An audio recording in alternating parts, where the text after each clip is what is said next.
During the season of drifting, or any motorsport really, you go on this wave. You have all these ups and downs, all these little things you have to overcome when you're at the track, whether or not it's damage from a battle, damage from a crash, premature parts failure. Maybe you weren't prepared for something that you should have been, or maybe you got caught out in a scenario where you didn't think you were going to have a failure. In that way, the off-season is a sacred thing for so many of us, because it's the time you get to reflect on everything you went through during the season and make improvements on it. You know, let's say you had a scenario where you crash and you saw something fail that was weird. Now you know to have that spare part just in case. Maybe you want to have crew, so you have to think about how you'll take care of them when you're in the track. You know, whatever improvements that you want to make, the off season is your chance to do all of it. And sometimes you don't get a chance to implement them whenever you learn something new. So really taking the time to do all the things you want, it's rewarding. And I know it can be difficult because, you know, like we were just saying, resources are limited. That sense of accomplishment when you finish a car after everything you went through in the season and after all the hard work you did during the off season, there's this sense of accomplishment, the sense of fulfillment that is almost I haven't experienced it in other things.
So we've gotten ready for Drift Week 3. I have to update the vlog so you guys can see some of the progress behind the scenes, but we finished the car.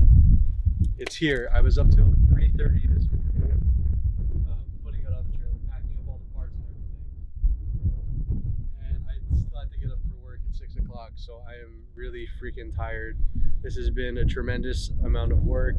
It's a real pain in the tuchus to do this kind of project in such a short time frame, because not only did we have the body panels done, I rewired the entire car, I added a bunch of stuff specific to Drift Week, but I also just wanted to clean up the mess that I made, because when I first wired this car, I did it in 5 hours and it looked like a child did it. So it's fixed now, it's super pretty. It kind of snowballed out of control. As you guys know, we did the Super Street feature.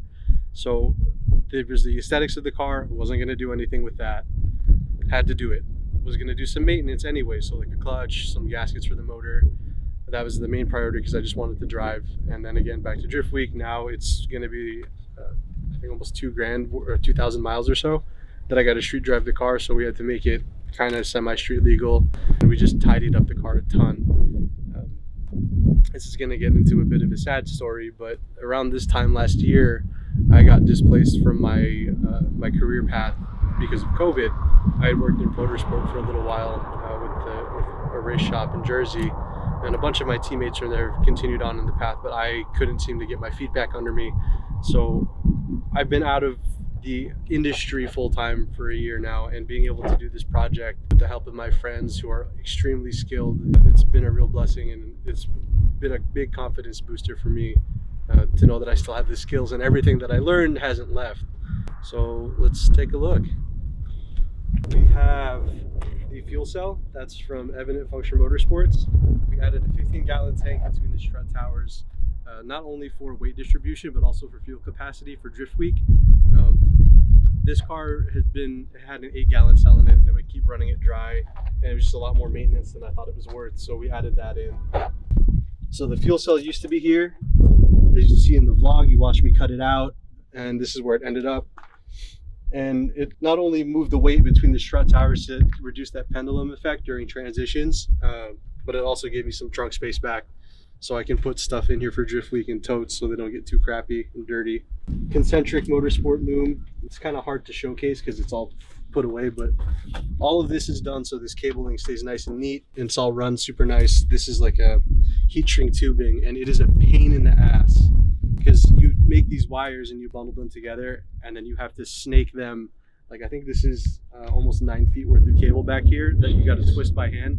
You got to snake it through this like almost exact diameter, and it is really, really annoying to do, very time consuming, but the finished result is worth it. The entire chassis harness can handle up to 300 amps. We didn't change too much inside the car, but we did add a bigger battery in here for better reserve capacity when the car's off. I'm sick of having that little motorcycle battery die on me all the time. So we put it right in front of the fire suppression system. It's a super tight fit, but I'm happy with how it came out. Again, the chassis harness was the big thing. I was actually burning up wires for my fan wiring. Thanks. And so all of that got redone to handle the power that these fans actually put out, and it worked flawlessly actually. I think this car at idle was only running the one fan, and it's staying around 190 degrees, which is what the ECU commands.